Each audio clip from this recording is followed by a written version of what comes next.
கமல்ஹாசனுடைய தயாரிப்பிலே உருவான தேவர்மான் படத்தில் முக்கியமான ஒரு கதாபாத்திரத்தில் நடித்து எல்லோரும் அசத்திய ஒரு நடிகர்னா அது காக்கா ராதாகிருஷ்ணன். அவர் எப்படிப்பட்ட ஒரு அருமையான நடிகர் என்பதை பற்றி ஒரு பேட்டியிலே பகிர்ந்து கொண்டிருக்கிறார் நாகேஷ். பல ஆண்டுகளுக்கு முன்னாலே பதிவு செய்யப்பட்ட அந்த பேட்டியில் சொல்லும்போது, இன்றைக்கு இருக்கின்ற நடிகரில் மிகச்சிறந்த நடிகர் என்று காக்கா ராதாகிருஷ்ணன் நான் சொல்வேன். சில பல காரணங்களால் தொடர்ந்து அவரை சினிமாவில் பார்க்க முடியல. என்கிட்ட ஒரு முறை கமல்ஹாசன் மிகவும் வித்தியாசமான ஒரு கதாபாத்திரனுடைய படத்தில் இருக்கிறது, அந்த கதாபாத்திரத்தை நடிக்க ஒரு நல்ல நடிகர் வேண்டும் என்று சொன்னபோது நான் சொன்ன ஒரே பெயர்னா அது காக்கா ராதாகிருஷ்ணன் தான். நான் சொன்னதை அப்படியே கேட்டு காக்கா ராதாகிருஷ்ணனை தேவர்மான் படத்துக்காக கமல்ஹாசன் ஒப்பந்தம் செய்ததாக நான் சொல்ல மாட்டேன்.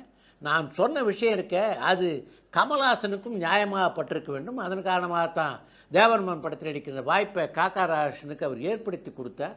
அந்த படத்தில் அவர் என்னமா நடிச்சிருந்தார் அப்படின்றத நீங்களும் பார்த்து ரசிச்சிங்க, நானும் பார்த்து ரசிச்சிருக்கேன். அந்த அளவுக்கு மிகச்சிறந்த நடிகர் என்று அவரை பாராட்டி தள்ளி இருக்கிறார் அந்த பேட்டியிலே நாகேஷ்.